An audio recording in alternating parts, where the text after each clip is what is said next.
우리나라 사람들의 이탈리아에 대한 흔한 이미지가 하나 있습니다. 주당 잘 둔 덕에 관광으로 먹고 사는 나라라는 것입니다. 우리 언론조차 자주 이런 식으로 이탈리아를 표현하죠. 이게 사실일까요? 그렇지 않습니다. 조금만 생각해봐도 관광 하나만으로 G7이 된다는 건 상식적이지 않습니다. 그럼 이탈리아는 무엇으로 먹고 사는 나라일까요? 이탈리아에서 관광업이 매우 중요한 산업인 건 분명합니다. 코로나 전인 2019년엔 이탈리아 여행이 정점을 이뤄 관광업이 GDP 13.2%를 차지했습니다. 호텔, 여행사, 렌터카 등 관광 관련 직간접 일자리가 320만 개나 되었죠. 그리스의 20.6%, 스페인의 14.6%보단 낮으나 상당한 비중인 건 사실입니다. 그럴만도 한 것이 이탈리아는 한 해 6,200만 명의 여행자가 찾는 관광 대국입니다. 자신들의 6천만 인구보다도 더 많죠. 세계에선 프랑스, 스페인, 미국, 중국에 이어 5번째이고요. 그렇다고 이 산업 하나만으로 세계 8위 규모의 경제 강국이 될 수는 없습니다. 잘 나가던 1990년대에는 한때 영국을 제치고 세계 5위 경제 대국에 올랐던 이탈리아입니다. 그 비결은 조금 뜻밖이라고 생각하실지 모르겠지만 제조업입니다. 이탈리아는 우리가 가진 선입견과 달리 그것도 분야별로 골고루 발달된 제조업을 가진 나라입니다. 이탈리아는 유럽에선 독일에 이어 두 번째의 제조업 강국입니다. 영국이나 프랑스보다도 더 위죠. UN 통계국이 발표한 데이터에 따르면 이탈리아는 2019년 세계 제조업 생산량의 2.1%를 차지해 세계 7위입니다. 우리는 3%로 6위죠. 동시에 이탈리아 GDP 24%가 제조업에서 나오고 국민의 30% 정도가 제조업에서 일하죠. 우리의 제조업 취업자 수가 국민 전체의 10% 미만이니 얼마나 많은 이탈리아 사람들이 제조업으로 먹고 사는지 비교하실 수 있을 것입니다. 이탈리아는 물리, 화학, 생리의학 등 과학 관련 노벨상 수상자만 13명을 배출한 나라입니다. 그만큼 기초과학 분야가 꽤 강하죠. 이를 바탕으로 이탈리아는 기계화학, 자동차, 항공, 금속, 자전거, 악기, 패션, 식품, 가구, 세라믹, 신발 등 중공업과 경공업을 가리지 않고 정말 다양한 분야에서 세계적 수준의 기술력을 갖고 있습니다. 이 중에서 구찌, 프라다, 아르마니 등 수많은 명품 브랜드를 갖고 있는 패션 산업은 압도적으로 세계 1위죠. 근래 들어서 의학 부문에서도 강세를 보여 알츠하이머와 암 치료제 등 제약 생산 유럽 1위국이 이탈리아입니다. 사실 우리와 이탈리아는 서로의 경제 위상에 비해 그다지 교역이 활발한 사이는 아닙니다. 수출과 수입에서 차지하는 비중이 모두 1% 언저리죠. 때문에 이탈리아의 경제에 대해선 우리가 낯설 수밖에 없습니다. 우리뿐만도 아닙니다. 이탈리아는 중국과도 그다지 교역량이 많지 않습니다. 이탈리아 수출입의 상당 부분은 유럽 국가들 사이에서 이루어지고 있습니다. 땅에서도 바다에서도 유럽의 중심부에 있다는 지리적 위치의 유리함을 적극 살리고 있는 것으로 보입니다. 그런데 여러분들은 이탈리아 하면 떠오르는 대기업이 있나요? 아마 자동차 회사인 피아트나 의류 회사인 베네통 정도 아닐까요? 바로 이 점이 이탈리아 제조업의 독특함입니다. 이탈리아는 그야말로 초미니 기업들의 천국입니다. 중소기업이 국가 경제를 지탱하는 대표적인 나라들을 꼽자면 독일, 이탈리아, 대만 등입니다. 이 중 이탈리아는 기업 규모가 그 어느 나라보다도 작습니다. 그리고 역사도 가장 오래되었고 오랜 축적으로 인해 기술력이 뛰어난 중소기업들이 상당히 많습니다. 이탈리아에는 약 440만 개의 기업이 있습니다. 이 중 직원 250명이 넘는 대기업의 수가 고작 3,800개 정도입니다. 그리고 전체 기업의 95%가 10명 미만인 초소형 사업체입니다. 직원이 5명도 안 되는 기업은 300만 개나 됩니다. 그러니까 이탈리아 사람들의 대다수가 이런 작은 업체에서 일한다고 보면 됩니다. 대한민국의 헌법 제1조는 대한민국은 민주공화국이다. 대한민국의 주권은 국민에게 있고 모든 권력은 국민으로부터 나온다고 되어 있습니다. 반면 이탈리아 헌법 제1조는 이렇게 되어 있습니다. 이탈리아 공화국은 노동의 기초를 두는 민주공화국이다. 그만큼 이탈리아는 노동자의 권익을 굉장히 중시하는 나라입니다. 기업은 늘 강력한 노조를 피하고 싶어 하죠. 그런데 이탈리아 노동법은 15명 이하인 사업체엔 굉장히 관대합니다. 물론 세금 혜택도 있죠. 이게 이탈리아의 초미니 기업이 많은 이유입니다. 러시아의 푸틴도 사용한다는 최고급 가구업체 치테리오도 직원이 공교롭게 12명 뿐이라고 합니다. 이탈리아 경제가 직원 10명 미만의 소위 마이크로 기업이 중심이 된 것은 역사적인 이유도 있습니다. 이탈리아는 통일된 지 이제 고작 160년 정도 되었습니다. 로마 제국 멸망 후 1500년 이상이나 이탈리아는 많은 도시국가로 분열되어 있었습니다. 각 도시국가는 자급자족을 위해 옷과 신발, 가구, 가죽, 도자기, 금은쇠공품들을 자체적으로 생산해야 했죠. 간의 수공업처럼 작은 규모로 물건을 만들던 이 업체들이 통일 후에도 고스란히 남아 마이크로 기업이 된 것입니다. 하지만 중소기업이 많다고 이탈리아처럼 모든 국가가 부강해지는 건 절대 아니죠. 여기에 이탈리아만의 또 다른 비결이 숨어 있습니다. 이탈리아의 작은 기업들은 동종업체들끼리 클러스터를 이루고 있습니다. 즉, 같은 일을 하는 마이크로 기업들을 지역별로 특화해 거미줄처럼 연결했죠. 예를 들어 이탈리아 북부의 작은 도시 발렌차는 귀금속으로 특화된 마을입니다. 4~5명이 일하는 수백 개의 공방이 힘을 합쳐 제품을 만들죠. 2만여 명의 마을 인구 중 거의 절반이 같은 일을 하며 노하우를 공유하고 공동으로 마케팅을 합니다. 이런 역사가 130년이나 되었죠. 이탈리아 중북부의 중세도시 크레모나도 비슷합니다. 수백 개의 작은 공방들이 수평적인 분업을 통해 스트라디바리우스, 과르네리, 아마티 등 최고의 현악기 명품들을 만들죠. 이게 300년이나 되었습니다. 이런 클러스터가 이탈리아 전역에 200개 넘게 있습니다. 자동차의 토리노, 패션의 밀라노, 기계의 볼로냐, 구두의 베로나, 조선의 제노바가 대표적인 클러스터들이죠. 이렇게 클러스터 내에서 협력하면 중소기업의 쉽지 않은 연구개발과 규모의 경제도 가능하고 공동 생산으로 생산 원가도 낮출 수 있죠. 이 덕에 이탈리아의 마이크로 기업들은 강소기업이 되어 각 분야에서 메이드 인 이태리 명품들을 만들어내고 있습니다. 하지만 클러스터형 강소기업들은 2000년대 들어 그 한계점을 뚜렷이 드러내고 있습니다. 아무리 협업을 한다고 해도 대기업만큼 규모의 경제를 실현하긴 어렵죠. 그래서 이탈리아 기업들은 세계화라는 무한 경쟁 속에서 점차 가격 경쟁력을 잃어가고 있습니다. 그야말로 장인들이 한 땀 한 땀 정성을 들여 물건을 만들다 보니 품질은 뛰어나지만 글로벌 스탠다드에서도 자꾸만 뒤떨어지죠. 때론 이 장인 정신이 시장 변화에 따른 신속한 대응을 저해하는 요소로 작용하기도 하고요. 이탈리아의 마이크로 기업들이 대부분 가족 사업이라 생산성은 EU 최하위 수준입니다. 물려받을 가족 사업이 없는 젊은이들은 취직이 하늘의 별따기이고 가족 사업을 물려받는 젊은이들의 대학 진학률은 거의 바닥입니다. 오죽하면 이탈리아에선 명함의 이름 앞에 나트라고 붙이는 경우가 많습니다. 대졸이란 뜻입니다. 이런 문제들로 인해 이탈리아 경제는 2000년대 들어 성장이 멈춘 상태입니다. 급기야 코로나 직격탄을 맞으면서 이탈리아는 1인당 GDP에서 우리에게도 약간 뒤지게 됐죠. 2021년 1월의 IMF 발표에 따르면 이탈리아는 31,052달러이고 대한민국은 31,366달러입니다. 10월 발표에선 근소하게 다시 역전되었지만 우리가 일시적으로나마 1인당 GDP에서 G7 국가를 추월한 건 이게 처음이었습니다. 사실 이탈리아는 정말 G7 국가가 맞나 싶을 정도로 여러 면에서 많은 문제점을 안고 있습니다. 행정의 엉망인 것은 워낙 유명하고 탈세와 부정부패는 너무나 광범위하며 마피아를 비롯한 지하경제 규모는 국내 총생산의 12%를 차지합니다. 국가부채는 150%가 넘어가고 있고 청년 실업률은 심할 땐 거의 35%까지 치솟기도 했습니다. 여기에 낮은 교육 수준, 유럽 바다권의 외국인 투자와 노동 생산성, 국가를 분열시키는 심각한 남북 간 경제 격차 등 앞날도 어두워 보입니다. 그런데 이탈리아의 경제의 위기는 한두 해 전의 얘기가 아닙니다. 30년 전에도 국제 언론에선 이탈리아가 위험하다는 보도를 쏟아냈습니다. 하지만 보란듯이 지금도 굳건히 G7의 자리를 지키고 있죠. 이를 피사의 사탑 경제라고도 합니다.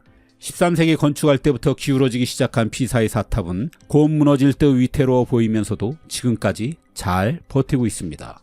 이탈리아 경제와 비슷하죠. 결국 머지않아 우리에게 따라잡히게 될지 아니면 앞으로도 피사의 사탑처럼 이탈리아 경제가 버티게 될지 두고 볼 일입니다.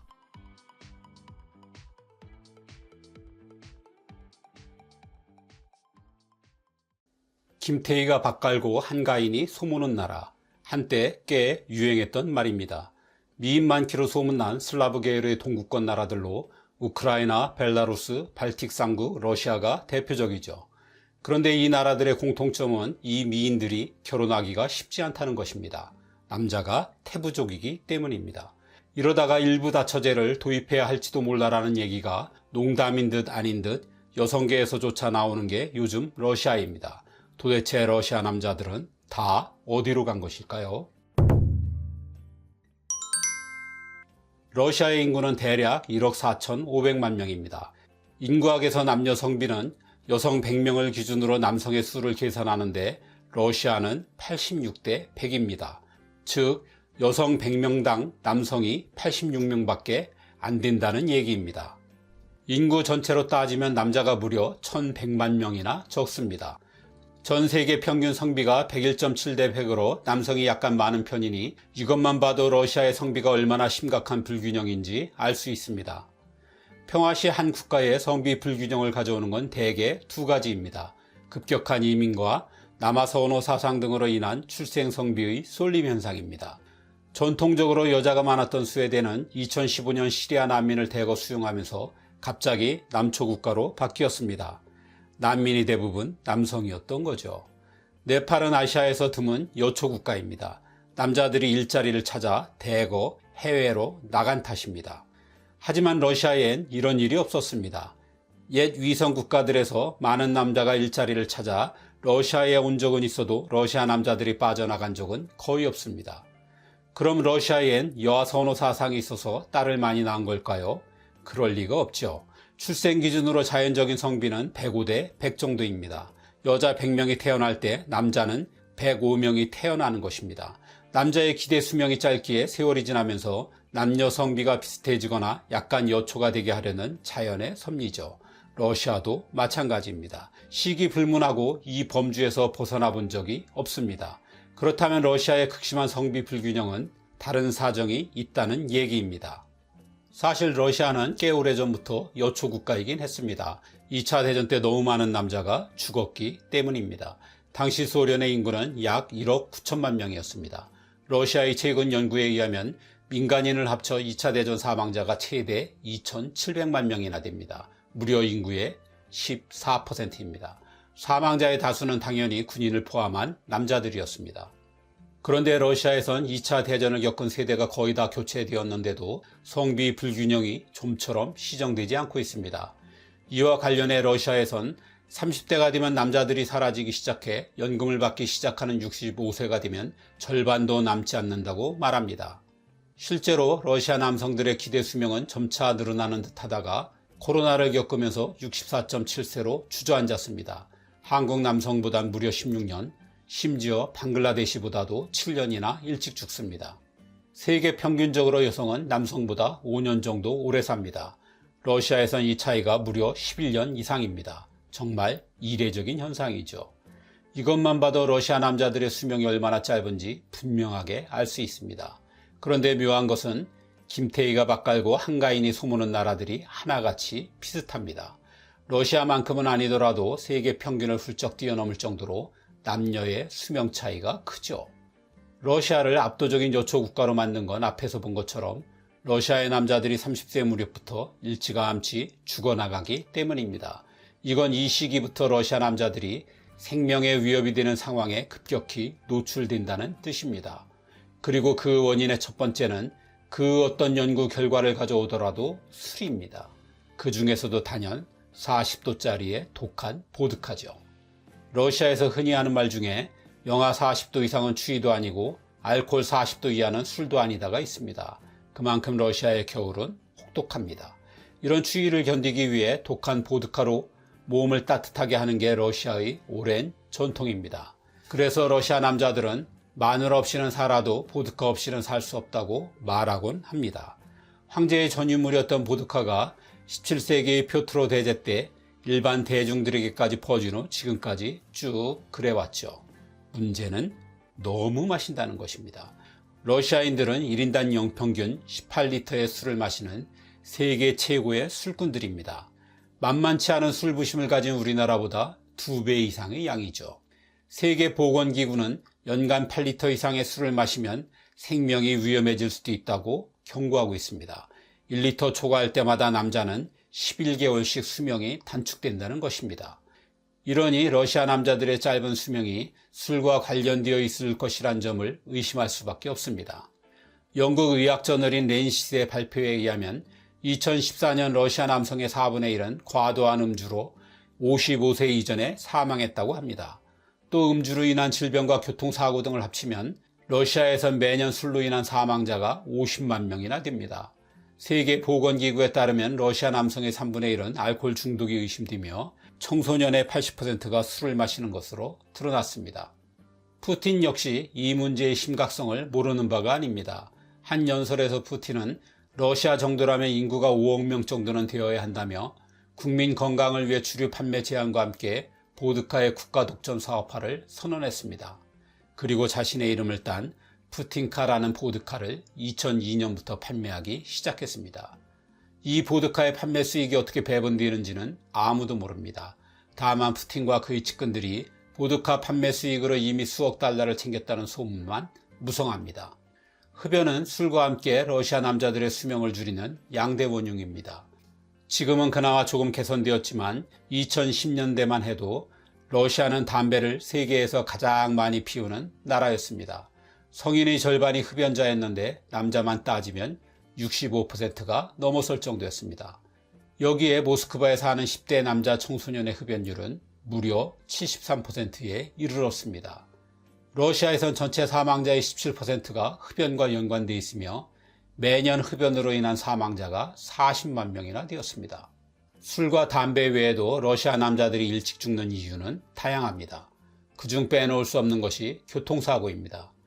러시아는 도로도 열악하지만 난폭한 운전 습관으로도 악명 높습니다. 당연히 교통사고 사망률은 오랫동안 러시아가 세계 1위였습니다. 러시아는 2010년대 중반까지 내내 차량 100만 대당 사망자가 939명으로 연간 2만 명대가 훌쩍 넘었습니다. 참고로 우린 차량 100만 대당 사망자가 러시아의 3분의 1 정도입니다. 러시아 남자들이 본인의 건강에 무관심한 것도 한 요인입니다. 러시아는 인구의 60%가 과체중이고 25%가 비만입니다. 이는 자본주의화되면서 생긴 빈부격차와도 밀접한 관계가 있습니다. 서민들이 건강에 좋지 않은 값싼 인스턴트 식품을 주로 먹으면서 비만율이 가속화되고 있습니다. 비만은 죽음을 부르는 각종 질환을 가져옴에도 러시아 남자들은 이에 무심하기만 합니다. 여기에 일부 러시아 남자들의 마초 문화도 은근 한몫합니다. 러시아 남자들은 위험을 감수하며 모험을 즐기는 것을 좋아합니다. 찾아보면 이에 대한 짤이 많이 돌아다닙니다. 이를 러시아에선 남자답다고 여기는 성향이 있습니다. 사실 음주, 흡연, 난폭한 운전도 이와 어느 정도 관련이 있습니다. 이는 2차 대전을 비롯한 수많은 전쟁의 영향으로 보입니다. 상남자임을 과시하기 위해 벌이는 이 무모한 도전으로 러시아 남자들은 많은 사고를 당합니다. 당연히 사망사고도 끊이지 않으면서 러시아 남자들의 평균 수명을 깎아먹지요. 최근 이런 현상에 기름을 부은 것이 우크라이나 전쟁입니다. 러시아군 사상자가 20만 명에 이르고 있습니다. 전쟁 징집을 피해 해외로 빠져나간 러시아 남자들의 숫자는 더 많아 최대 100만 명입니다. 이 중 IT 종사자가 10%입니다. 고급 인력의 유출은 아마 푸틴이 계산하지 못한 피해일 것입니다. 전쟁과 이에 따른 경제적 고통의 시름을 달래주는 건 보드카뿐입니다. 술로 인한 각종 질병과 사고로 러시아 남자들이 더욱 줄어들 것은 뻔합니다. 그러니 러시아의 성비 불균형은 상당 기간 계속될 수밖에 없을 것입니다.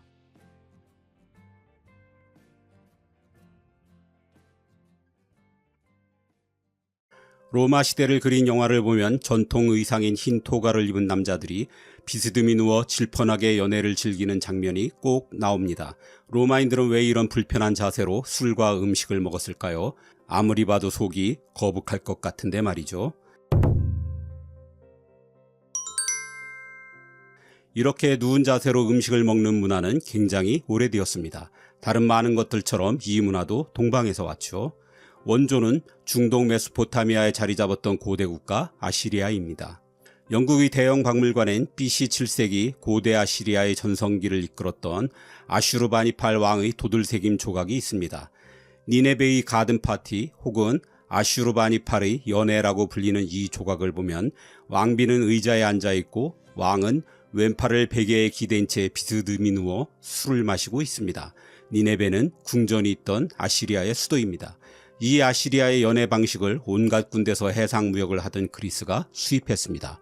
고대 그리스의 도자기나 프레스코화를 보면 여러 남자들이 술을 마시며 얘기를 나누는 장면이 유독 많습니다. 이걸 심포지움이라고 합니다. 오늘날에는 전문가들의 토론 모임을 말하지만 원래는 함께 술을 마신다는 뜻을 가진 그리스어로 연회를 뜻합니다.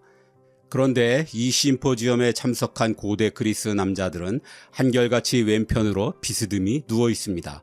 아시리아의 아슈르바니팔 왕처럼 말입니다. 나중의 로마인들도 마찬가지고요. 그 이유는 좀 더 뒤에 얘기하기로 하고 그리스엔 안드론이라는 심포지엄 전문 식당이 있었습니다. 남자들만 들어갈 수 있는 안드론엔 보통 7개에서 규모가 큰 곳은 15개의 싱글 침대가 놓여 있었습니다. 이곳에 왼팔로 머리를 지탱하고 비스듬히 누워 밤새 웃고 떠들며 진탕 먹고 마셔대는 거죠. 진짜 부자들은 집안에 별도로 안드론을 마련해 두기도 했고요. 그리고 이 문화는 에트루리아로 이어집니다. 에트루리아는 로마가 아직 변방의 작은 도시국가이던 시절 이탈리아 반도의 최강자였습니다. 피자용 화덕과 해전꽃이 로마의 전통 의상이 된 6m 길이의 긴 토가를 만든 사람들이죠. 6세기경의 석관을 보면 한 에트루리아의 귀족 부부가 긴 의자에 비스듬히 누워 함께 음식을 먹고 있습니다. 아시리아, 그리스와 다른 점이라면 에트루리아에선 여자도 남자와 동등하게 누울 수 있었다는 것입니다. 그리고 이 문화는 에트루리아를 정복한 로마로 고스란히 전해졌습니다. 로마는 양치기 목동 로물루스가 이끌던 자그마한 부족 집단이었습니다. 고작해야 치즈와 야채를 곁들인 풀스라는 희멀건 죽으로 하루 3끼를 때웠던 사람들이죠. 그러다가 점차 세력을 키워 에트루리아를 몰아냈고 급기야 포에니 전쟁을 통해 하니발의 카르타고를 꺾음으로써 시칠리아와 북아프리카의 곡창지대를 손에 넣었습니다. 이때부터 로마의 식탁에 오른 음식들이 완전히 달라졌습니다. 모든 길은 로마로 통한다고 했습니다. 정복지가 늘어감에 따라 밀, 와인, 생굴, 바닷가재, 달팽이, 멧돼지, 향신료 등 풍성하고 진귀한 식재료들이 새로 건설한 길을 따라 로마로 쏟아져 들어왔습니다. 그러면서 지배층과 부유층 사이에서 비스듬히 누워 밤새 퍼마시는 연회가 로마에서 만개하게 된 것입니다. 당시 그리스는 최고의 선진문화였습니다. 그리스 따라하기는 로마 지배층이라면 마땅히 해야 할 격조 높은 일이었습니다. 그리스에 안드론이 있다면 로마엔 트리클리늄이 있었습니다. 3개의 긴 소파가 있는 방이란 뜻입니다. 로마 시대 영화에서 귀족들이 연애를 즐기던 화려한 홀이 바로 트리클리늄입니다. 소파는 마치 평상처럼 등받이가 없지만 푹신한 쿠션을 깔아 누워 먹기 편하도록 했습니다. 소파 하나당 3명이 넉넉하게 누울 수 있을 정도니 꽤 큰 크기입니다. 로마인들은 이 소파 3개를 U자형 혹은 디귿자형으로 배치했습니다. 즉 9명이 동시에 연애를 즐긴다는 얘기입니다. 그리고 소파 한가운데에 원형이나 사각 식탁을 놓아 산의 진미를 쌓아놓았습니다. 로마의 부자들과 권력자들은 왼쪽으로 비스듬히 누워 오른손으로 음식을 집어먹었죠. 트리클리늄의 소파 배치가 미음자형으로 완전히 닫힌 게 아니라 한 방향을 터놓은 것은 노예들이 끊임없이 식탁으로 음식을 날라야 하기 때문입니다. 사실 누워서 음식을 먹는다는 것은 노예들의 도움 없인 불가능합니다. 노예들은 귀족이 쉽게 음식을 집어먹게 하기 위해 작은 크기로 계속 음식을 잘랐습니다. 기본적으로 로마의 연회는 계란으로 시작해 고기를 메인으로 하고 사과로 마무리했습니다. 그래서 로마의 이런 풀코스 요리를 계란에서 사과까지라고 부르기도 했습니다. 계란에 의아해야 할 수도 있지만 당시 닭과 계란은 굉장히 귀한 음식이었습니다. 그래서 웬만한 연회에선 삶은 계란을 통째로 주는 게 아니라 슬라이스해서 아주 조금씩 주었습니다. 물론 요리 자체는 비싼 값을 주고 데려온 동방의 요리사들이 맡았습니다. 이들은 콕토르 혹은 코쿠스라고 불렀는데 오늘날 요리사를 뜻하는 쿡이 여기서 나왔습니다. 누워서 먹다 보니 아무래도 음식이 입가나 손에 묻는 경우가 많았습니다. 그래서 냅킨이 이때부터 일찌감치 만들어졌습니다. 냅킨은 연애 후 맛있는 음식을 싸갈 때도 이용되었습니다. 누워서 먹기에 아무래도 불편했기 때문에 이탈리아에선 중세가 될 때까지 스프 같은 국물 요리가 상대적으로 발전하지 못하기도 했습니다. 연애는 보통 밤 9시에 시작되었습니다. 그리고 짧으면 3시간, 보통은 6시간, 길면 9시간이나 계속되었습니다. 먹다가 피곤하면 코스 사이의 공백을 이용해 소파에서 잠깐 잠을 자기도 했습니다. 그리고 잘 알려진 것처럼 너무 배가 부르면 일부러 토해서 다음 코스를 먹기 위해 배를 비우기도 했죠. 연애 참가자들은 화장실도 가지 않았습니다. 필요하면 노예가 오줌받는 병을 가져왔고 거기에 볼일을 보았습니다. 그리고 음식 찌꺼기는 그대로 바닥에 던져버렸습니다. 바닥에 떨어진 음식은 죽은 자를 위한 것입니다. 초기 로마만 해도 죽은 가족은 집의 마루 및 지하에 묻었습니다. 바닥에 떨어진 음식을 주워 먹으면 귀신이 붙는다고 해서 노예들조차 이를 기피했습니다. 그래서 죽은 자의 영혼을 달래기 위해 바닥을 음식 찌꺼기 모양의 모자이크로 장식하기도 했습니다. 귀족들이 누워 먹던 3개의 침대형 소파는 나중에 스티바듐이라는 반원형 소파로 대체되었습니다. 그리고 이런 로마의 연애 문화는 5세기 서로마가 멸망하면서 사라졌지만 동로마에선 무려 11세기까지 지속되었습니다. 이제 처음 부분의 질문으로 돌아와 로마인들은 왜 이런 불편한 자세로 술과 음식을 먹었는지를 알아봅니다. 우선 누워 먹는다는 것은 지위와 권력을 상징했습니다. 기본적으로 이 정도의 연애를 즐길 수 있는 사람은 로마의 지배층이나 부유층뿐이었고 남자들의 전유물이었습니다. 집안의 결혼식 연회엔 여성과 아이들도 참가할 수 있었는데 이때도 이들은 식탁에 똑바로 앉아 음식을 먹어야 했습니다. 로마 여성이 남성과 마찬가지로 비스듬한 자세로 연회에 참석한 것은 로마 중반기가 넘어서입니다. 소파의 배치에서도 상석과 하석을 엄격하게 구분했습니다. 가운데는 그 연애 참석자 중 가장 신분이 높은 사람들의 자리입니다. 그 왼쪽 소파는 연애를 마련한 호스트의 자리입니다. 그리고 오른쪽 자리는 지위가 가장 낮은 사람들 차지입니다. 때론 계급에 따라 음식을 달리할 정도로 로마의 연애는 신분과 권력 순서를 철저히 따랐습니다. 로마인들이 누워서 연애를 즐긴 것은 최대한 그리고 오랫동안 음식을 먹기 위해서이기도 합니다. 보통 누운 자세는 소화에 나쁜 것이 사실이지만 왼쪽으로 눕기만 한다면 오히려 반대라는 게 요즘 의학자들의 얘기입니다. 왼쪽으로 누우면 위의 위치상 더 많은 음식을 저장할 수 있는 공간이 만들어지고 식도로 음식이 역류하는 것을 막을 수도 있으며 음식이 위장을 천천히 통과하게 해 소화에 유리하다는 걸 로마인들이 알고 있었다는 것입니다. 물론 이마저도 안 된다면 로마인들은 비상수단을 썼습니다. 바로 깃털로 목을 간지려 토하는 건 말입니다. 이탈리아의 고대 철학 교수인 알베르토 요리는 먹는다는 것은 문명의 최고 행위이자 살아있음에 대한 축하라고 말한 바 있습니다. 노예의 시중을 받으며 비스듬히 누워 밤새 먹고 마시는 로마의 연애는 세계 최고의 제국을 건설했으며 게다가 살아남기까지 한 자들의 자부심을 거침없이 드러내는 듯 합니다.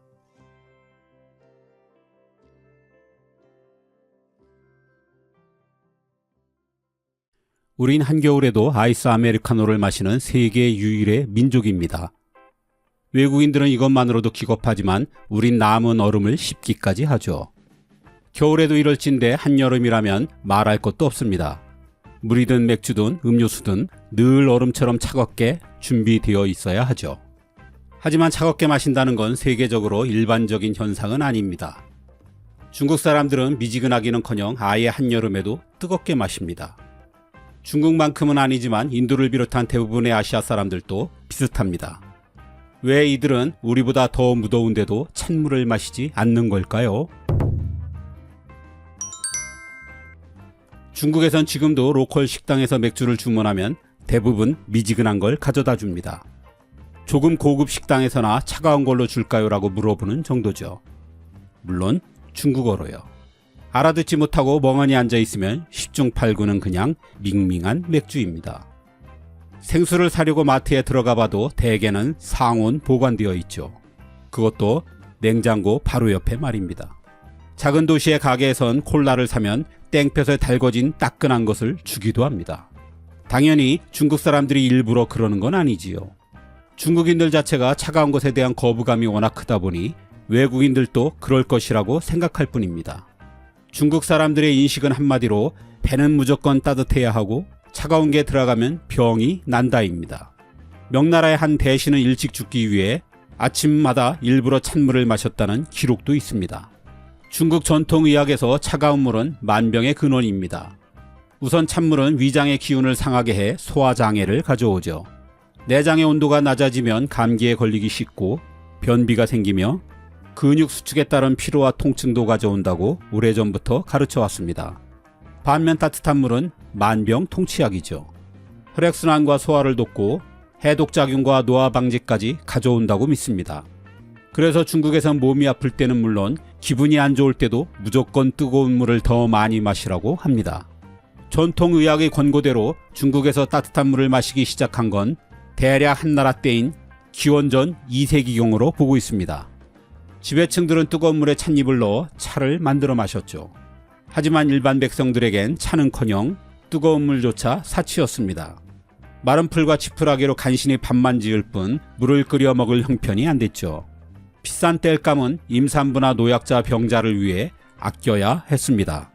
이렇듯 전통의학 덕에 따뜻한 물이 건강에 좋다는 것은 알았지만 끓인 물은 늘 귀해서 오랫동안 백성들은 그냥 강물이나 샘물을 마셔야 했습니다.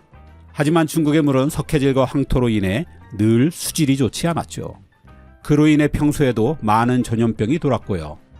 그러다 오늘날처럼 중국인들이 일상적으로 뜨거운 물을 마시게 되는 결정적인 계기가 19세기 말에 만들어지게 됩니다. 당시 중국은 태평천국의 난으로 곳곳이 전쟁터였습니다. 이를 피해 150만 명이 상해로 몰려들었죠. 과밀화와 열악한 위생 환경으로 콜레라가 퍼지기 시작했고 심한 날은 상해에서만 하루에 3,000명이 죽어나갔습니다. 콜레라는 무서운 속도로 상해의 남북으로 퍼져 수도인 북경에서도 사망자가 속출했죠.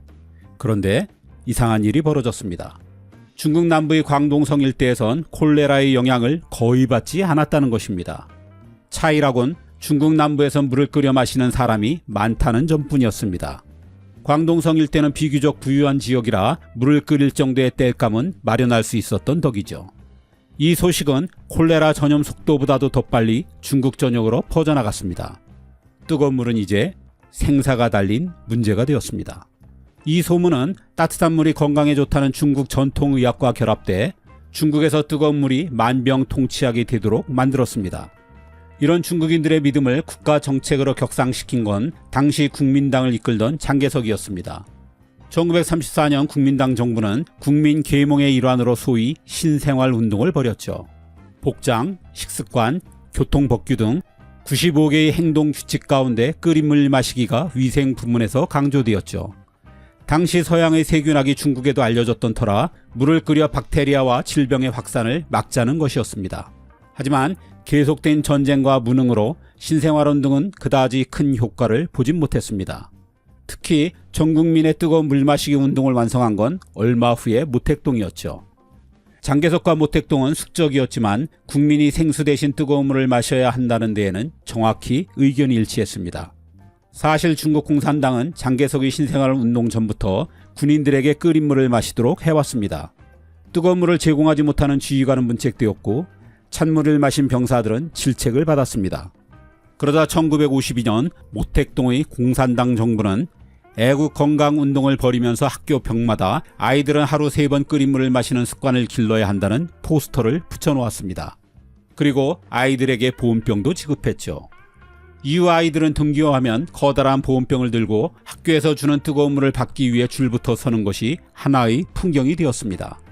점차 뜨거운 물 보급은 학교를 넘어 정부기관, 행정기관 등 공공장소로 확대되었고 급기야 각 기업에까지 의무화되었습니다. 중국 전역에서 수억 명의 사람들이 보온병을 들고 물 보급소 앞에서 장사진을 쳤죠. 이렇게 해서 찬물이 아닌 뜨거운 물을 마시는 습관이 이때부터 완전히 정착되었습니다.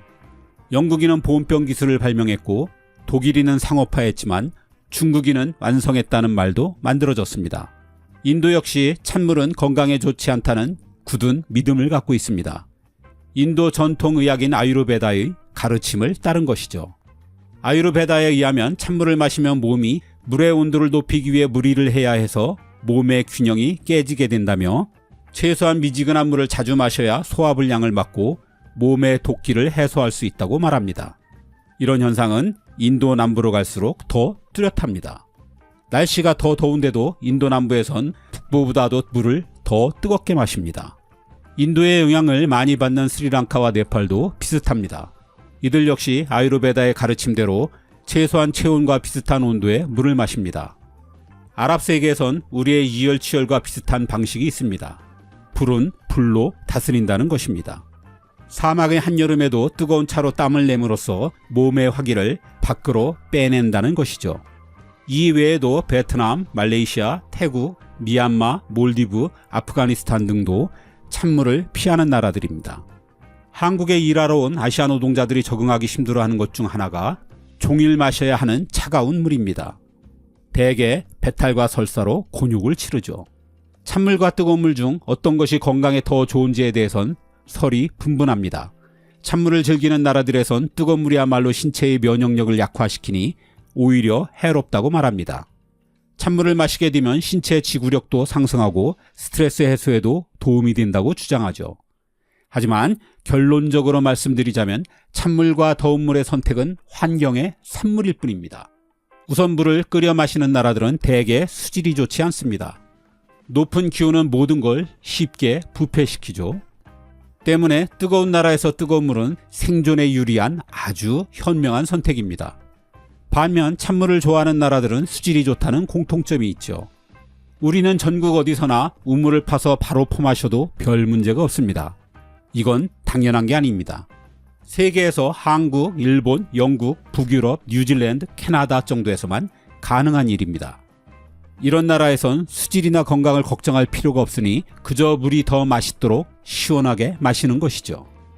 다만 유럽과 미국은 지역에 따라 차이가 있긴 하지만 대체적으로 석회질이 많아 수질이 좋다고 할 순 없습니다. 하지만 이들 나라에선 기막힌 걸 발명했죠. 바로 상수도입니다. 산업화로 도시가 발달하기 시작한 19세기 초반 영국에서 처음으로 정수한 물을 각 가정에 보급하는 방법을 개발해냈죠. 20세기 최고의 공학적 업적 가운데 하나로 꼽히는 이 상수도 덕에 유럽과 미국에선 물을 끓이지 않아도 오염되지 않은 물을 마실 수 있게 된 것입니다. 반면 중국과 인도 같은 나라들은 상수도를 만들 기술도 경제적인 여력도 없었죠. 그래서 선택한 게 물을 끓여 살균하는 것입니다. 어쨌든 이 덕에 많은 병을 막을 수 있었으니 나름 주어진 환경에서 할 수 있는 선택을 한 셈입니다.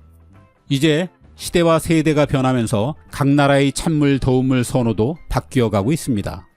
서구에선 탄산음료를 마시는 사람이 급격히 줄면서 상온의 물을 마시는 사람이 뚜렷하게 늘고 있습니다.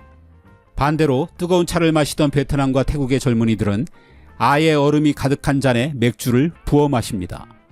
중국에선 1990년대 경제 자유화가 되면서 치즈, 맥주, 커피 등 서구의 식생활과 함께 찬물도 들어왔죠. 상해와 북경의 젊은이들은 이전 세대와 달리 얼음처럼 차가운 생수와 맥주를 마시는데 조금도 거리낄 게 없습니다.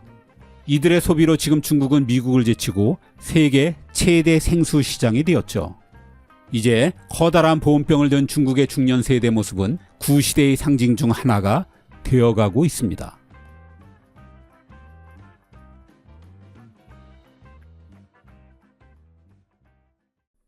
이 영상을 만들 생각은 없었습니다. 이미 댓글에 많은 분이 왜 아메리카 원주민들은 이 좋은 땅을 두고 아무것도 할 수 없었는지 잘 설명해 놓았기 때문입니다. 그럼에도 미국은 지리적으로 어떤 축복을 타고났을까라는 영상을 올린 지 2주가 지나도록 원주민이 문명을 이루지 못한 이유가 궁금하다는 댓글이 꽤 많습니다.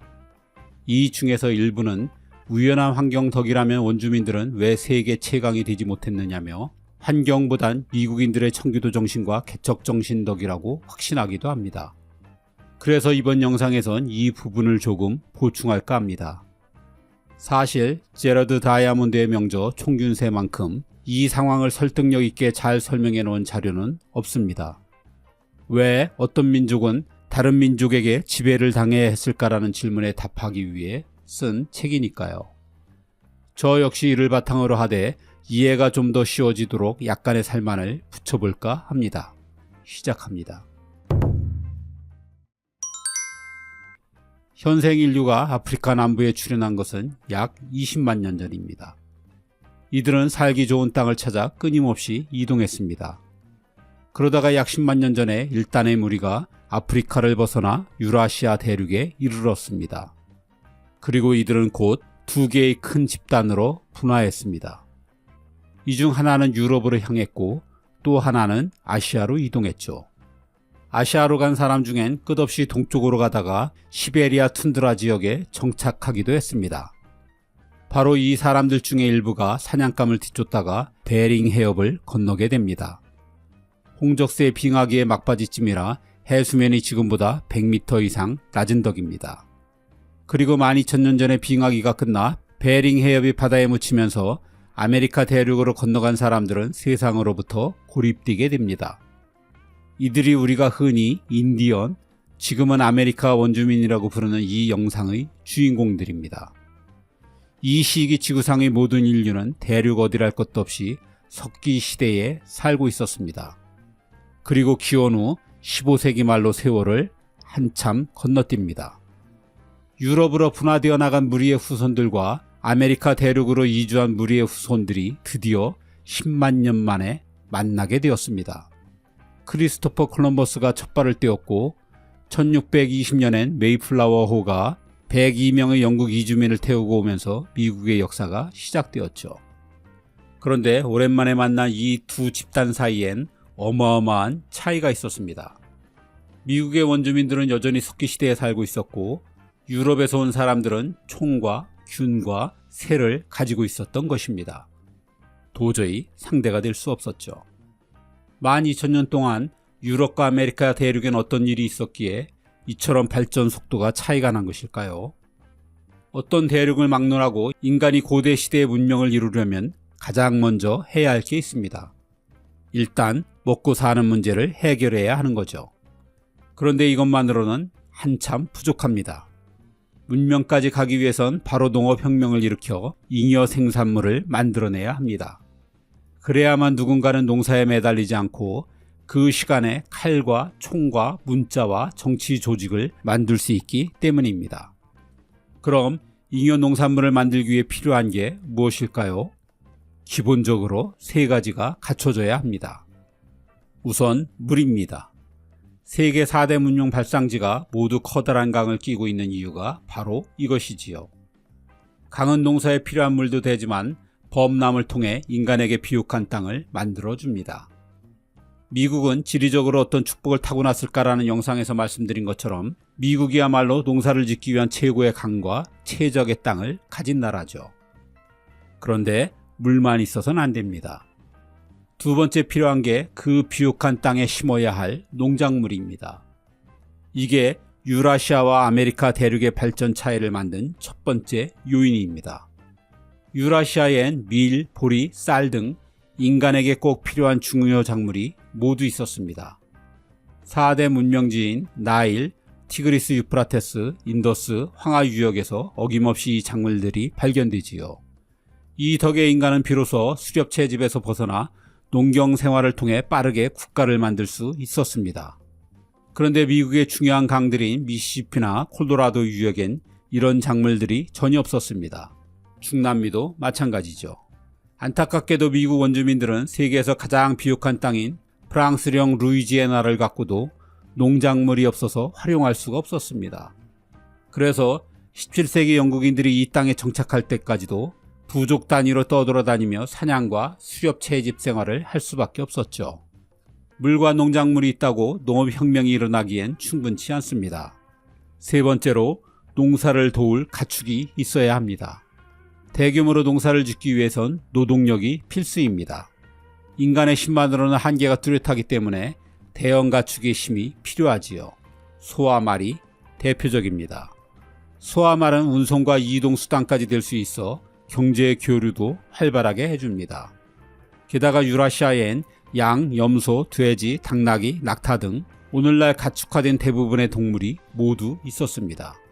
이에 반해 아메리카 대륙엔 이런 가축화된 대형 포유류가 전혀 없었습니다. 기껏해야 농사 짓는데 별 도움이 안 되는 남미 안데스 지역의 알파카와 라마가 고작이죠. 그 외에는 일부 지역에서 기른 작은 칠면조와 개뿐입니다. 그래서 남미 원주민들은 만성적인 동물성 단백질의 부족에 시달렸습니다. 논란의 여지가 있지만 아지텍의 식인 문화가 이를 해결하기 위한 것이라는 설이 있을 정도입니다. 미국의 원주민들에겐 이렇듯 동물은 마저도 없었습니다. 가축은커녕 동물성 단백질을 제공해줄 덩치 큰 동물은 난폭하기 그지없는 버팔로밖에 없었습니다. 이건 아프리카에서도 오세아니아에서도 마찬가지입니다. 동물의 왕국이라는 아프리카에 가축이 거의 없었다는 건 사실 의외의 일이긴 합니다. 그만큼 야생 동물을 길들인다는 게 굉장히 어렵다는 것을 말해주지요. 만약 아프리카에서 사자나 코뿔소를 길들여 타고 다녔다면 유럽이 쉽사리 이 땅을 정복하진 못했을 것입니다. 마찬가지로 미국 원주민이 버팔로를 타고 말을 탄 미국 기병을 상대했다면 어땠을까요? 하지만 역사에서 그런 일은 일어날 수 없었던 것이죠. 가축이 문명에 꼭 필요한 이유는 이 외에도 여러 가지가 있습니다. 가축의 분뇨는 거름이 되어 토지 생산성을 더욱 높였고 이들이 더 많은 물건을 옮길 수 있도록 수레의 발명으로 이어졌죠. 하지만 유라시아 외의 대륙에선 무거운 짐을 끌 가축 자체가 없었으니 바퀴의 발명은 생각조차 할 수 없었습니다. 무엇보다 가축이 유럽인들을 위에 서게 한 결정적인 요소는 아무도 생각지 못한 병균입니다. 유라시아에서는 오랜 세월 소, 돼지, 양, 염소 등과 한 집에서 지내왔습니다. 그러면서 인간과 동물은 서로 바이러스를 주고받으며 내성을 키워왔습니다. 예를 들어 홍역과 혈액은 소에서, 인플루엔자는 돼지에서, 천연두는 낙타에서 비롯되었죠. 이미 잘 알려진 대로 이 병균이 아메리카 원주민들의 90% 이상을 몰살시켰습니다. 반면 가축과 지내지 못한 원주민들은 유럽인들에게 아무 병균도 옮길 수 없었죠. 이런 현상은 아메리카에서뿐 아니라 아프리카와 호주 대륙에서도 똑같이 반복되었습니다.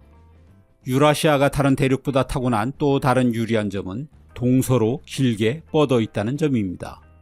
이건 위도가 비슷해 별도로 기후에 적응할 필요가 없다는 뜻입니다. 이 덕에 아시아에서 길들인 닭과 우크라이나의 말, 비옥한 초승달 지역의 양, 염소, 소, 밀, 보리가 순식간에 동서양으로 퍼져나갈 수 있었습니다. 하지만 다른 대륙은 사정이 전혀 달랐죠. 아메리카 대륙만 해도 세로로 길쭉해 북극에서 남극의 양극단을 달리고 있습니다. 그 사이의 지역은 정말 다양한 기후대를 보이죠. 남미가 길들인 알파카와 라마가 미국으로 퍼지지 못한 것도 바로 이런 이유 때문입니다. 어쩌면 수천 년 전에 멕시코와 페루에서 각각 진화한 옥수수와 감자가 좀 더 일찍 미국 땅에 전해졌다면 지금 미국 원주민의 운명은 달라졌을지도 모릅니다. 옥수수와 감자로 잉여 농산물을 만들어낸 멕시코와 페루에서 아즈텍과 잉카 문명이 탄생한 것처럼 말입니다. 하지만 아메리카 대륙에선 서로 다른 기후대와 질병이라는 자연 장벽에 막혀 옥수수는 18세기 무렵에, 감자는 아일랜드인들이 이주한 19세기가 되어서야 미국에서도 본격 유행하게 되었습니다. 더구나 유럽인들이 가져온 병균으로 떼죽음을 당하면서 미국 전체의 원주민 숫자는 채 100만 명도 되지 않았습니다. 그 넓은 땅에 인구 밀도가 시베리아만도 못했죠. 그러니 무기로도 인원수로도 미국의 원주민들이 유럽의 이주민들을 이길 방법이 없었습니다. 원주민들이 바보라서가 아니라 여러 가지로 운이 없었던 것이죠. 반면 총균세는 물론 유라시아에서 이미 증명된 각종 농작물과 가축을 가지고 온 이주민들에게 미국 땅은 하늘이 내린 축복이나 다름없었죠. 미국 원주민들이 농사를 짓지 않은 덕에 오히려 지력이 고스란히 보존된 측면도 있었고요. 이건 역시 유럽인들이 우월해서가 아니라 좋은 지리 조건을 갖춘 곳에서 태어나고 하필 이주한 곳이 세계 최고의 땅이라는 행운이 함께한 덕이죠.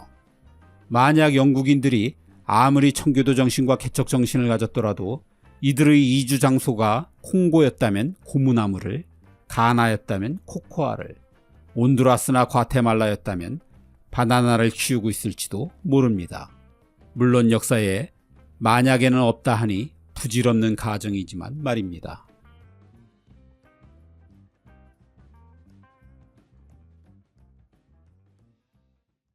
미국은 전쟁으로 커온 나라다. 미국 역사가 제프리 페렛은 자신의 저서 전쟁으로 만든 나라에서 이렇게 단언했습니다. 한 통계에 의하면 미국은 1776년 독립한 이래 올해 2021년까지 무려 224년간이나 전쟁을 해왔습니다. 미국이란 나라가 존재한 245년간 단 21년을 제외하고 세계 곳곳에서 크든 작든 계속 전쟁을 벌이고 있는 것입니다. 왜 그럴까요?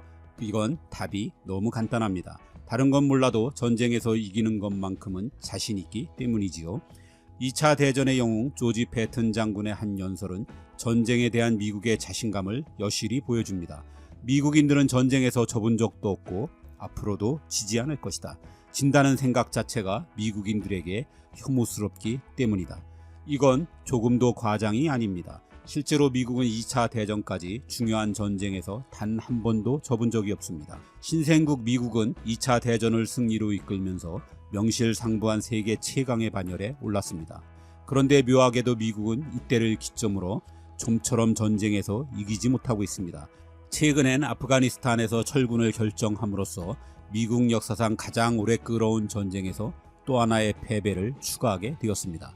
2차 대전 후 미국이 쌓아온 5대 메이저 전쟁은 한국, 베트남, 걸프, 이라크, 아프가니스탄 전쟁 등입니다. 미국 가는 길엔 승리뿐이라는 자신감을 안고 출전한 한국 전쟁은 당초 예상보다 훨씬 긴 3년을 끌었습니다. 이 전쟁에서 미군은 3만 4천여 명이나 사망했습니다. 이 전쟁의 승패를 두고 견해가 엇갈리지만 미국의 자존심에 큰 상처를 남긴 것은 누구도 부인할 수 없습니다. 하지만 1965년부터 10년간 계속된 베트남 전쟁은 누가 봐도 미국의 완벽한 패배였습니다.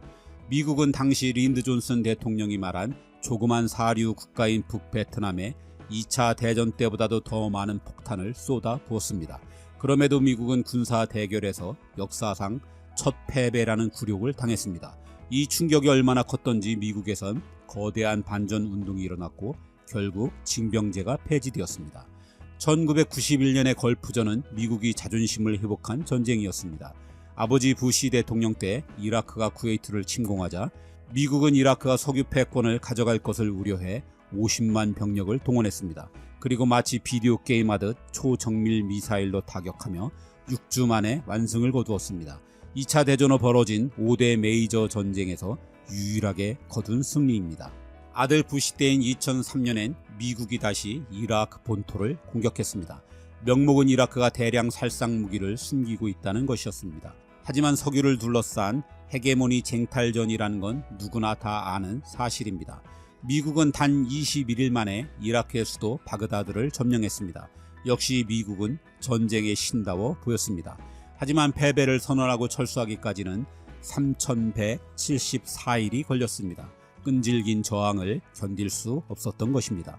미국은 4,000명 이상의 전사자를 남겼습니다. 그리고 미국은 이 전쟁에서만 우리의 1년 예산보다 2배나 많은 1,100조 원을 썼습니다. 그보다 조금 앞선 2001년엔 아프가니스탄을 침공했습니다. 역시 아들 부시 때입니다. 역시 미군은 전투에 탁월했습니다. 겨우 2달 만에 탈레반을 수도 카불에서 몰아냈습니다. 하지만 미국은 무려 20년간 아프간에 발목 잡혔고 결국엔 이기지 못하고 지금 황급히 철수 중입니다. 이미 아프간에서 뜨거운 맛을 봤던 영국이 절대 아프가니스탄을 침공하지 말라고 한 경고를 무시한 탓입니다. 계산이 다 끝나지 않았지만 미군은 2,400여 명이 전사했고 무려 2,300조 원의 세금이 허공에 사라졌습니다. 도대체 무엇이 문제길래 세계 최강 미국은 전쟁에서 자꾸만 지는 걸까요? 그것도 그들의 말처럼 사류 국가들에게 말입니다. 미국에선 이걸 볼드모트형 논란이라고 합니다. 해리포터에 나오는 바로 그 볼드모트입니다. 함부로 말하기엔 참 껄끄러운 주제라는 뜻입니다. 하지만 패전이 거듭되면서 많은 전문가들이 요인 분석에 나서고 있습니다. 그걸 정리해봅니다. 우선 전쟁의 성격이 완전히 달라진 게 가장 중요한 이유로 꼽히고 있습니다. 2차 대전까지만 해도 전쟁은 국가와 국가 간의 싸움이었습니다. 즉 양쪽 모두 군복을 입은 군인끼리만 싸우면 되었습니다. 하지만 냉전 시대가 끝나면서 이제 이런 전쟁은 거의 일어나지 않습니다. 민주화된 국가가 많아지고 무역으로 모두가 얽히면서 전쟁은 서로 손해가 되는 시대가 된 것입니다. 이 때문에 이런 전쟁의 90%는 국내의 갈등으로 빚어지는 내전이나 테러와의 싸움으로 바뀌었습니다. 내전이나 대테러전은 정규전과 달리 군인과 민간인이 뚜렷하게 구분되지 않습니다. 일반 복장을 한 민간인이 갑자기 총을 쏘기도 하고 브루카를 뒤집어 쓴 여인이 자살 폭탄 테러를 일으키기도 합니다. 미국은 이제 이런 보이지 않는 적과 싸워야 하니 혼란스러울 수밖에 없습니다. 미군의 첨단 무기는 적이 명확히 보일 때나 효과가 있습니다. 하지만 지금은 군과 민간인이 뒤섞이다 보니 미국의 첨단 미사일은 다수의 민간인 사망자가 나올 수밖에 없습니다. 그럴 때마다 미국에 대한 반감은 더 높아가니 진퇴양난입니다. 때문에 내전이나 게릴라전, 대테러전에 걸맞는 전략과 무기 개발이 필요하지만 워싱턴의 고위 장성들은 이에 별 관심이 없어 보입니다. 이보단 값비싼 첨단 미사일 개발이 자신의 경력에도 나중에 군수업체에 취직하는 데도 큰 도움이 된다는 걸 잘 알고 있는 것입니다. 분석가들은 아프가니스탄에서 한 발에 수십억 원씩 하는 미사일을 마구 발사하는 전략을 군수업체의 영향이 아닌가 의심하고 있습니다. 산악지대가 대부분인 아프간에선 이런 값비싼 미사일을 쏴봐야 바위 몇 개 쪼개질 뿐 별 효과가 없다고 보기 때문입니다. 미국은 아직도 베트남 전쟁 트라우마가 남아 있습니다. 전사자만 5만 8천여 명에 부상자도 30만 명을 넘었습니다. 그 후 미국의 전쟁은 사망자 수를 최소화하는데 초점이 맞추어져 있습니다. 미국이 미사일 공격과 고고도 폭격, 드론 공격에 치중하는 이유가 바로 이 때문입니다. 하지만 전쟁을 매듭짓는 것은 결국 육군입니다. 육군의 전투병들이 도시로 들어가 곳곳에 숨은 패잔병들을 처리하고 깃발을 꽂아야 전쟁이 끝나게 됩니다. 하지만 이 과정에서 수많은 사상자가 나오는 것을 피할 수가 없습니다. 그래서 육군 전투병의 투입을 줄이다 보니 전사자 수도 함께 줄어들었으나 전쟁에서 결정타를 날리기는 더 어려워졌습니다. 더구나 미사일과 마찬가지로 고고도 폭격이나 드론은 적군이나 테러 분자만 죽이는 게 아니라 민간인들의 희생도 피할 수가 없습니다. 그래서 이런 공격을 할 때마다 미국의 적도 계속 늘어만 갔습니다. 사실 전쟁의 패배가 전적으로 군의 책임이 있다고 하는 건 미군으로선 억울할 것 같습니다. 워싱턴의 정치인들이 군대가 도저히 완수할 수 없는 미션을 자꾸만 주기 때문입니다. 군은 싸우고 부수기 위해 존재하는 전투 집단입니다. 군의 이런 존재의 의미처럼 미군은 아프간에서도 이라크에서도 압도적인 전투력으로 적을 꺾는 데 성공했습니다. 하지만 문제는 그 다음입니다.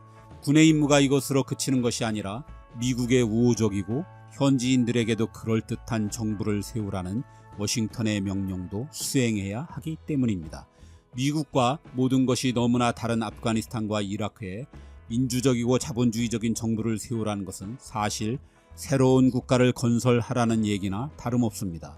군은 이런 훈련을 받아본 적도 없고 그러라고 존재하는 집단도 아니니 결국 실패하는 건 당연하다 할 것입니다.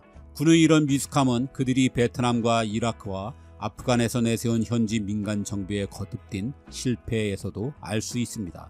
이 정부들은 모두 미국의 우호적이었지만 현지 국민들에겐 조금의 신뢰도 받지 못했습니다. 신뢰는커녕 자국민들의 적대감만 키웠다는 게 보다 정확한 얘기일 것입니다. 그건 이 꼭두각시 정부들이 상상을 초월할 정도로 무능하고 부패했기 때문입니다. 남베트남의 정부군에선 병사가 사망했음에도 이를 감추고 미국이 지급하는 월급을 지휘관이 가로채는 일이 비일비재했습니다. 그리고 월급을 지휘관에게 뇌물로 바치고 전투 현장이 아닌 집에서 편히 지내는 군인들도 부지기 수였습니다. 이건 이라크에서도 아프가니스탄에서도 마찬가지였습니다. 최소한 병력의 절반 이상은 이런 유령 군인들이었습니다. 무기나 탄화를 빼돌려 적에게 파는 건 너무나 흔한 일이라 새삼 거론할 것도 없습니다. 정부 역시 국민들에게 폭압적으로 굴면서 돈 되는 일은 미국에 협력하는 일부 지배층들이 독점하니 이런 정부를 위해 국민들이 목숨 걸고 싸울 리가 없습니다. 몇 해 전 한 탈레반 종교학자는 서방과의 인터뷰에서 정부군은 돈을 위해 싸우지만 우린 신념을 위해 싸운다. 그러니 승패는 이미 정해진 것이라고 말한 바 있습니다. 결과는 그 말 그대로였습니다. 이렇듯 미국의 실패의 요인은 복합적입니다만 최근에는 오만에서 오는 무지가 가장 중요한 원인으로 모아지고 있습니다. 미국은 아프가니스탄을 침공하면서 최신의 지도조차 갖고 있지 않았습니다. 영국과 소련이 아프가니스탄의 험한 산악 지형 때문에 대실패를 했는데도 말입니다. 이는 당시 국방장관이었던 도널드 럼스펠드가 나중에 회고록에서 미국은 아주 오래된 대영 제국의 지도에 의존했다고 고백하면서 밝혀졌습니다. 악의 축인 후세인을 제거하고 친미 정권을 세우려 작정했던 이라크에서도 미국은 여실히 준비 부족을 드러냈습니다. 미국의 장밋빛 계획과는 달리 당시 이라크 대사관에서 근무하던 1000명의 직원 중 아랍어를 하는 사람은 고작 6명에 불과했다는 것만 봐도 이 점을 알 수 있습니다. 최첨단 무기의 힘을 과신해 오만했을 뿐 어처구니 없게도 그 후에 면밀한 계획은 거의 없었던 셈입니다. 미국은 2차 대전 이후의 거의 모든 전쟁에서 승리 후 친미적인 정부를 세운 후 철수한다는 목표를 갖고 있었습니다. 그러려면 전쟁에서도 이겨야 하지만 그 나라 국민의 마음을 얻는 게 무척 중요했습니다. 하지만 미국은 베트남에서도 이라크에서도 아프가니스탄에서도 이 점에 대해 정말 무지했습니다. 역시 아들 부시 정권 때 국방장관이었던 로버트 게이츠도 나중에 우리는 정부 전복은 쉽게 했지만 그 다음은 무슨 일을 해야 할지 몰랐다며 특히 각 나라의 민족 갈등이나 지역적 특성, 종교적 복잡성 등에 대해선 전혀 이해하지 못했다고 고백했습니다. 이러니 미국이 내세우는 현지 정부마다 실패하고 결국 전쟁이 장기화되면서 미국도 패전하게 되는 일이 반복된 것입니다. 토착 문화와 역사에 대한 깊은 이해를 바탕으로 마련된 정교한 계획이 없다면 미국은 앞으로도 전투에선 이기고 전쟁에선 패하게 될 것입니다. 이라크와 아프가니스탄 전쟁을 치룬 버락 오바마 대통령은 미국인들은 전쟁을 시작하는 것보다 끝내는 것이 더 어렵다는 것을 배웠다고 말했습니다. 과연 이 교훈을 오바마만 배운 것인지 아니면 이후의 대통령들도 배운 것인지 두고 봐야 할 것 같습니다.